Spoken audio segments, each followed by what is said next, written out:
फिरते आ गए। कोई नियम नहीं था, कोई कार्यक्रम पहले से निर्धारित नहीं था, अनायास ही घूमते फिरते पहुंच गए। और जब हिमाचल ने महर्षि नारद को देखा तो दौड़ के उनका स्वागत किया। क्या क्या किया? शैलराज बड़ आदर किन्हा, पद पखारी बरु आसन दिन्हा। शैलराज हिमाचल, राजा हिमाचल ने उनका बहुत ही सत्कार किया, भव्य सत्कार किया और उन्हें लाया, उनके पैर को पखारा और कुछ आसन पर उन्हें आसीन कराया। नारी सहित मुनि पद सिरुनावा। और अपनी अर्धांगिनी महारानी बैना के साथ दोनों ने अपना सर झुका के उनके चरणों में नमस्कार किया। नारद मुनि के चरण सलिल सबो भवनु सिचावा। और उनके पैर पखारे, और पैर पखारने जिस जल से उनके पैर को धोया उस जल को अपने पूरे घर में, पूरे राजमहल में चारों तरफ छिड़कवा दिया, पवित्र करवा दिया। इतना भव्य स्वागत। त्रिकालस्य सर्वज्ञ तुम, गति सर्वज्ञ तुम्हारी, कहु सुता के दोष गुण, मुनिवर हृदय विचारी। कहा कि हे ऋषिवर, हे मुनि, आप त्रिकालदर्शी हैं, आप तीनों लोग को देख सकते हैं। इसलिए हे महर्षि नारद, आपसे प्रार्थना है कि जो मेरी पुत्री है उसको जरा देखिए और उनमें क्या गुण दोष है इस पर विचार करके हमें बताइए। उसके भविष्य में उसको क्या बनना है, कैसा उसका भाग्य होगा, कैसी उसकी रेखाएं हैं, ग्रह नक्षत्र, इन सारी बातों को आप हमें विस्तार से बताइए, बड़ी कृपा हो। कर मुनि बिहसी गूढ़ मृदुवानी, सुता तुम्हारी सकल गुण खानी। माता पार्वती जो बच्ची थी उन्हें लेकर उनके पैर के पास रख दिया और कहा कि अब इसके भाग्य को देखिए, इसके लक्षण क्या होंगे, इसके भविष्य में क्या क्या होने वाला है, कौन कौन से ग्रह इसके पक्ष में है, कौन कौन से विपक्ष में है, इन सारी बातों की विवेचना कीजिए। तो कहा कग मुनि बिहसी गूढ़ मृदुवानी। गूढ़ है, मृदुवानी, मृदु लेकिन गूढ़, रहस्य। मुनि ने रहस्यमय बात अत्यंत मृदुल शब्दों में कहा, खुल के नहीं कहा, कुछ खुला कुछ छुपा लिया, इस तरह की बात उन्होंने कही। कंट्रोवर्सी उन्होंने उत्पन्न कर दिया। क्या कहा? सुता तुम्हारी सकल गुण खानी। तुम्हारी पुत्री सारे गुणों से भरपूर है, परिपूर्ण है, कोई कमी नहीं है। सुंदर सहज सुशील सयानी। सुंदर है, सीधी सादी है, सुशील है और बुद्धिमत्ता है। सयानी है माने बुद्धिमत्ता है। राम नाम उमा अंबिका भवानी। और नाम क्या है? नाम उमा अंबिका भवानी, और इसका नाम रमा, अंबिका, भवानी, ये इसके नाम होंगे। महर्षि नारद बता रहे हैं माता पार्वती के भविष्य को। सब लक्षण संपन्न कुमारी। सारे लक्षण से तुम्हारी पुत्री संपन्न है। वो ये संतत पियहि प्यारी। ये तुम्हारी जो बच्ची है अपने पति की बहुत प्यारी बन के रहेगी, उनकी आंखों में रहेगी, उनके हृदय में रहेगी।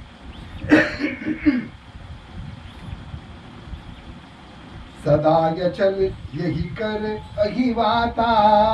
और इसका जो अहिवाता है, यानी इसके जो मांग के सिंदूर हैं, वो कभी मिटने वाली नहीं है, सदैव इसके बने रहेंगे, इसमें कोई संदेह नहीं है। यही ते जसु पयहु पितु माता, और उसी के जस से तुम माता पिता, उसके जस से तुम प्रभावित होगे, तुम धन्य धन्य हो जाओगे। इस तरह की बात कहा। कोई है पूज्य सकल जग माही, और यह जो बालिका है सारे संसार में यह पूजी जाएगी, पूरे विश्व में इसकी पूजा की जाएगी।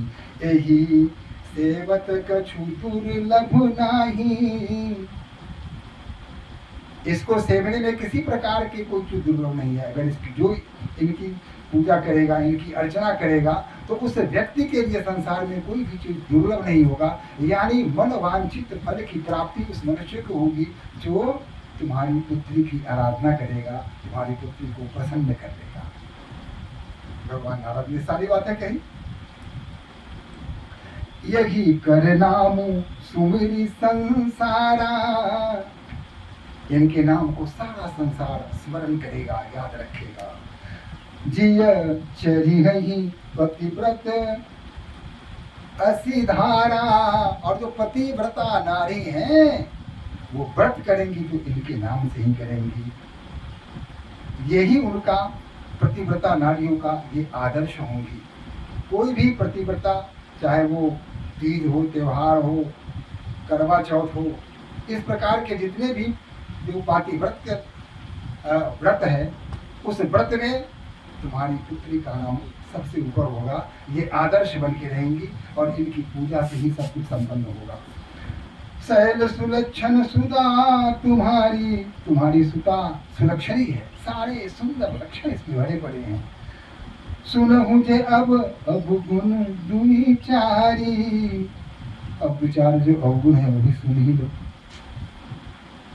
गुण सुनने के लिए तो माता पिता उतावले रहते हैं, उत्सुकता रहती है कि हमारी संतान में सारे गुण भरे पड़े हों, लेकिन दुर्गन का नाम सुनते ही थोड़ी सी हिचक होती है, मन सिहर जाता है, दुर्गन क्या है।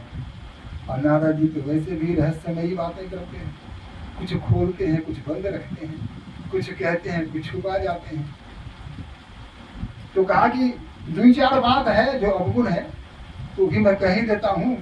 अगुण अमान मातु पितु होना, उदासीन सब संशय छीना, इसके जो पति होंगे उसी में गड़बड़ी है, बाकी और कोई दिक्कत नहीं। इस लड़की में सब कुछ ठीक है, लेकिन इससे जिसका विवाह हो गया उसमें बहुत गड़बड़ी है, उसमें बड़ा झंझट है।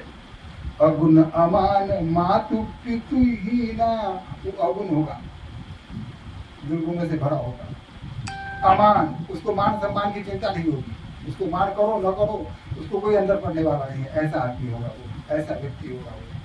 न उसकी माता होगी, न पिता होगा, न कुल होगा, न खानदान होगा, कोई न आगे होगा न पीछे होगा, वो अकेले होगा। यही नहीं, उदासीन सब संशय छीना, और उदासीन रहेगा सुख के प्रति, दुख के प्रति, हानि के प्रति, लाभ के प्रति, मान के प्रति, सम्मान के प्रति सदैव वह उदासीन रहेगा। उसका मान करो तब भी ठीक, अपमान करो तब भी ठीक, लाभ हो रहा है तब भी ठीक, हानि हो रही है तब भी ठीक, वह बिल्कुल विचलित होने वाला नहीं है। वो इन सारी वस्तुओं से, इन चारी भावनाओं से वह सदैव उदासीन रहेगा, उस पर कोई प्रभाव पड़ने वाला नहीं है। कहा जोगी जटिल अकाम मना, नगन अमंगल भेष, जटिल जोगी का रूप होगा उसका, मन में अकाम होगा, कोई कामना नहीं रहेगी, हृदय में कोई कामना रहेगी ही नहीं। और क्या, मन नगन अमंगल भेष, और वह दिगंबर रहेगा, नग्न रहेगा, कोई वस्त्र नहीं पहनेगा, और उसमें भी कैसा, तो अमंगल, अमंगल भेष होगा, जिसको देखने के बाद मन में प्रसन्नता नहीं होगी। ऐसा नहीं कि देखा तो खुश हो गए, क्या कितना सुंदर है, नहीं।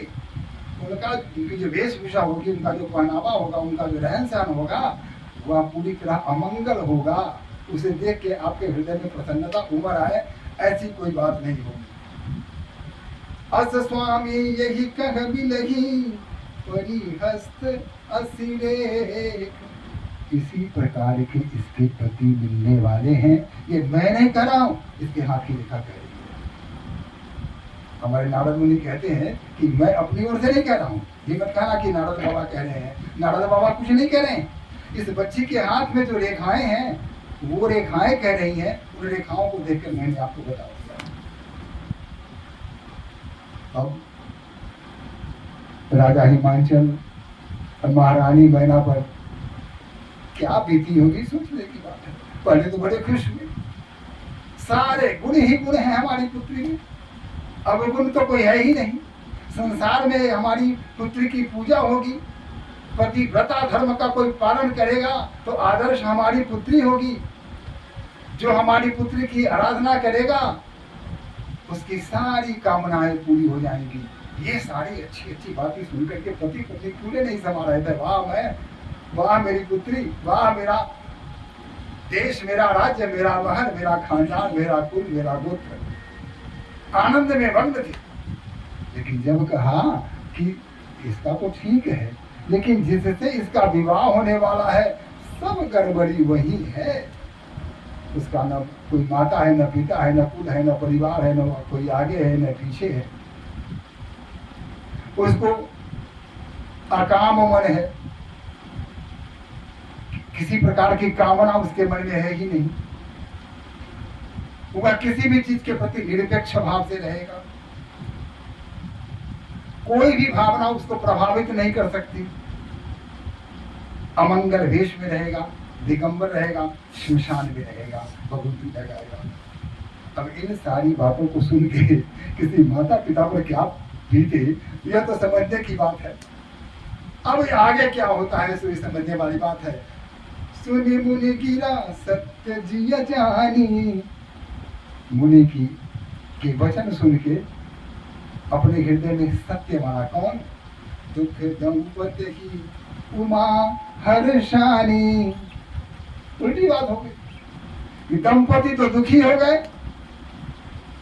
ऋषि की बातों को सुनकर ये पति पत्नी दोनों अत्यंत दुखी हो गए। लेकिन उमा हर्षानी, माता पार्वती खुश हो गई। ये पति पत्नी दुखी और माता पार्वती जो बच्ची थी वो खुश हो गई। क्यों? नारद हूँ यह भेद नहीं जाना। लेकिन यह भेद नारद की भी समझ में नहीं आया। पति पत्नी दुखी और पुत्री सुखी, समझ में नारद भी नहीं आया। दशा एक समुझब दिल गाना। स्थिति एक ही है और उस स्थिति का जो प्रभाव पड़ रहा है, एक तरफ कुछ और प्रभाव है, दूसरी ओर कुछ और प्रभाव है।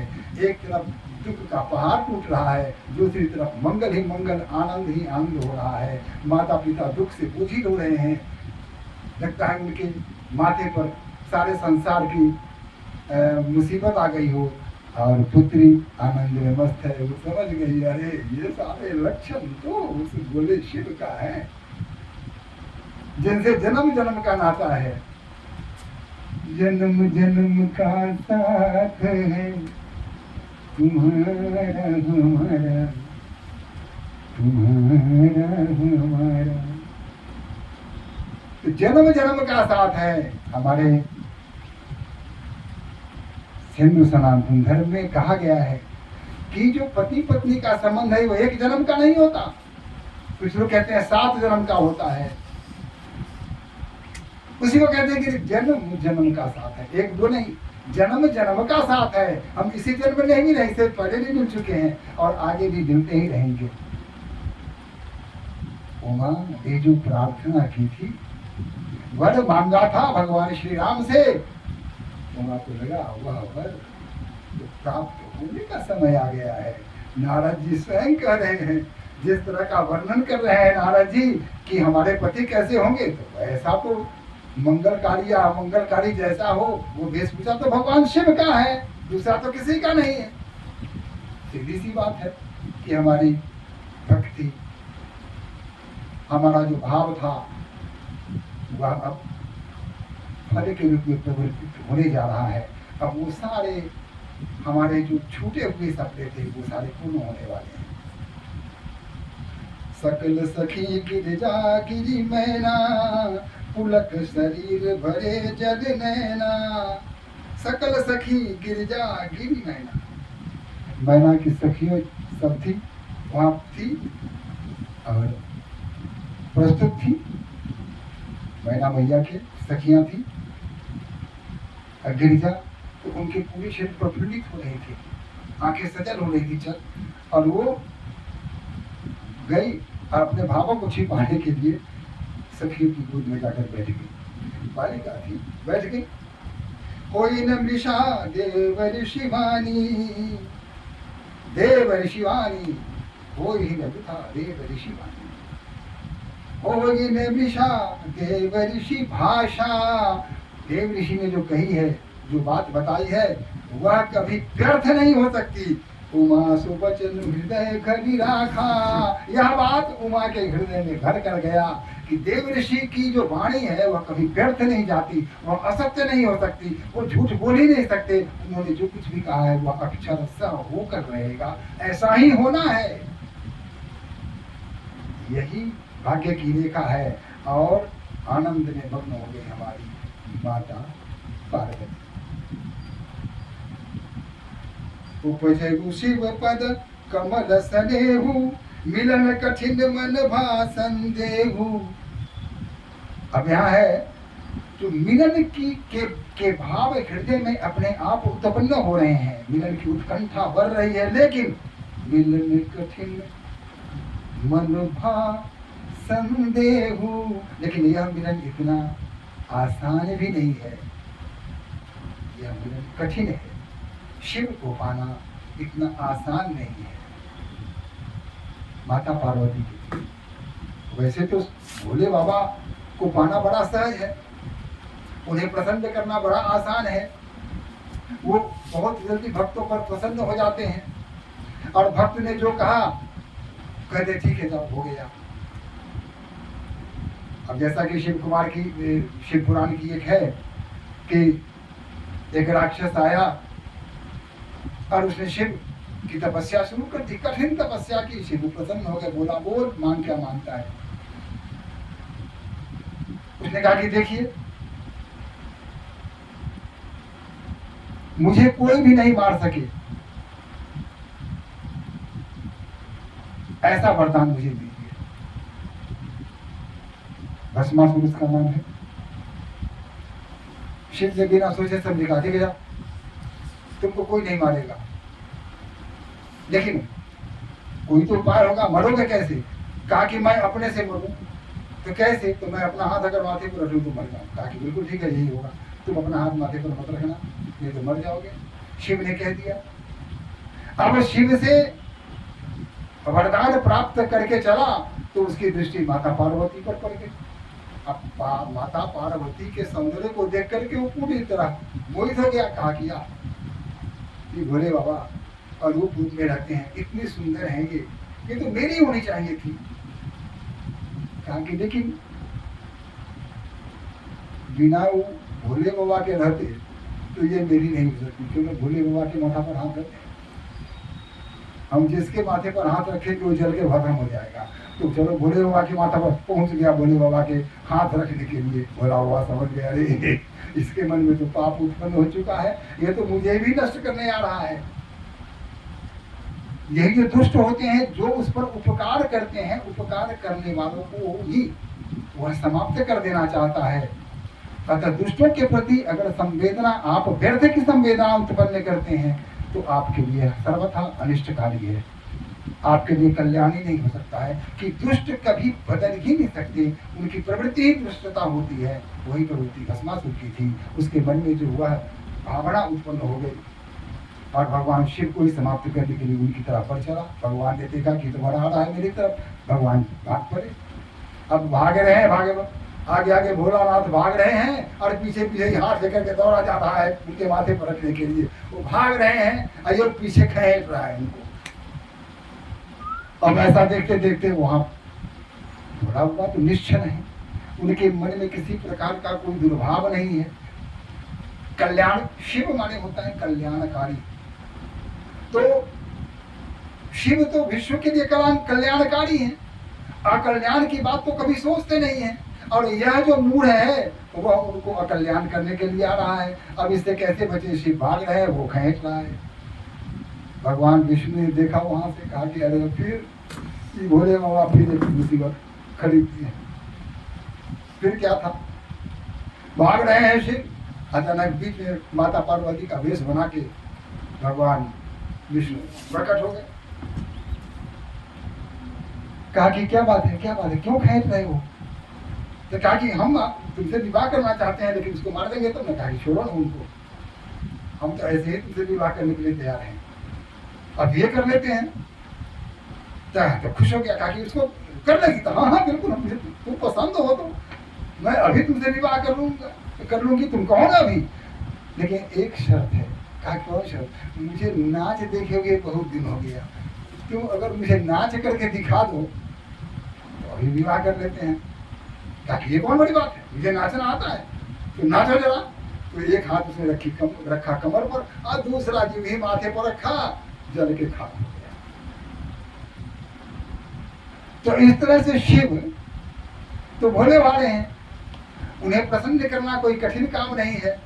जब एक राक्षस, एक दैत्य, वह भी उन्हें प्रसन्न कर सकता है, तो जो सीधे मन का भक्त होगा, जिसके हृदय में भक्ति की भावना होगी, शिव को प्राप्त करना उसके लिए कठिन नहीं है। लेकिन यहाँ माता पार्वती के लिए कठिन है। कहते हैं कि मिलन कठिन माँ भा संदेहु, लेकिन मिलन कठिन है। मन में संदेह उत्पन्न हो गया। जानिकु अवसर प्रीत दुराई, सखी उछंग बैठी पुनि जाई। इस तरह की जब भावना उसके मन में आई तो फिर तुरंत गई और उछल के अपने सखी की गोद में आकर बैठी। जो हो ही देव ऋषि वाणी, देव ऋषि की वाणी, उनका वचन, उनका कहा, उनकी भविष्यवाणी कभी असत्य तो हो ही नहीं सकता है।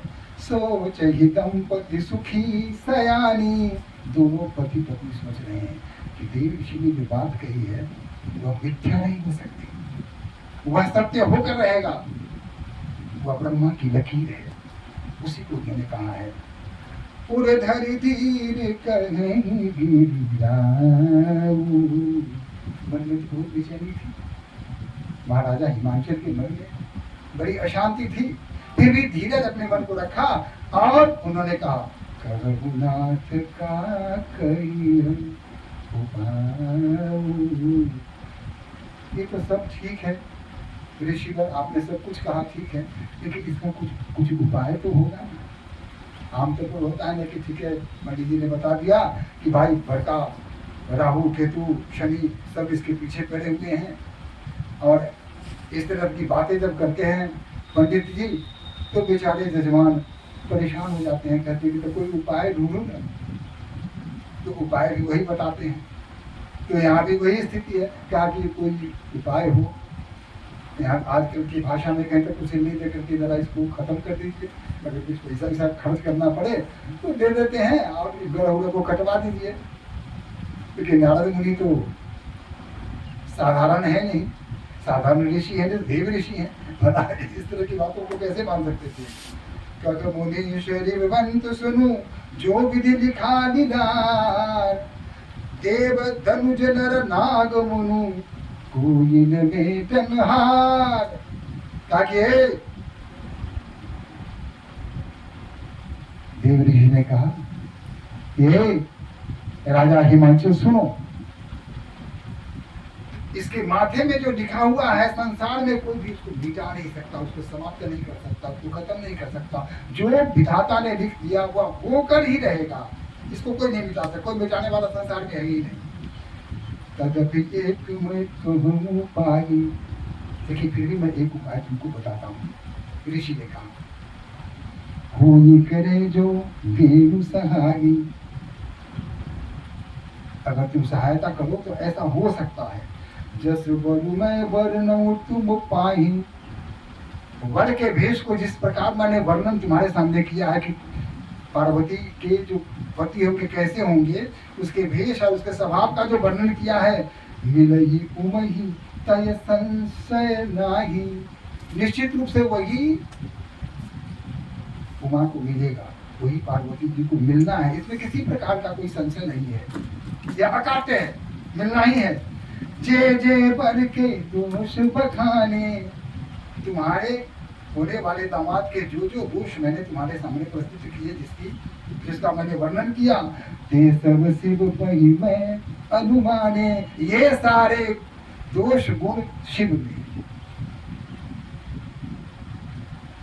रास्ता तो पकड़ाया, अंधकार में गोते लगा रहे थे, निराशा ही निराशा थी, और अचानक एक सूत्र पकड़ाया, क्या मिलही उमही तस संशय नाही, वो तो मिलेगा।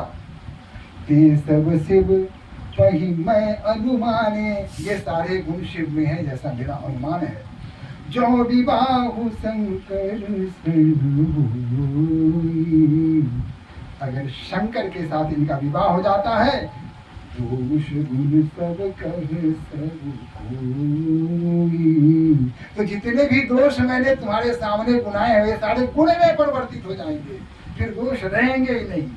तो जो वस सेज शयन हरि करही, बुध कछु किन्न न करु दोष न धरही, भानु किसान सर्व रस खाही, तिन कह मंद कहत को नाही, शुभ और अशुभ सलिल सब बहरी, सुर सरि को अपूलित न कहरी, समरथ कहु नहीं दोष गुसाई, रवि पावक सुर सर की नाई। कहा कि जो सामर्थ्यवान है उनके लिए कोई दोष नहीं होता है, अग्नि में सब कुछ चल जाता है, चाहे वह खाद्य हो अखाद्य हो, शुभ हो अशुद्ध हो, अच्छा हो बुरा हो, सब कुछ अग्नि में जल जाता है। सूर्य का प्रकाश समान रूप से सब पर पड़ता है, चाहे वह पापी हो चाहे वह पुण्यात्मा हो, शुभ अशुभ सब पर पड़ता है। उसी प्रकार शिव की कृपा सब पर बराबर बराबर पड़ती है, इसमें कोई संदेह नहीं है। आगे कल और इस कथा को ले चलेंगे। आज चलिए एक बार भगवान का नाम ले लेते हैं और फिर कथा का समापन करते हैं। श्री राम जय राम जय जय राम, श्री राम जय राम जय जय राम, श्री राम जय राम जय जय राम, श्री राम जय राम जय जय राम, श्री राम जय राम जय जय राम, श्री राम जय राम जय जय राम।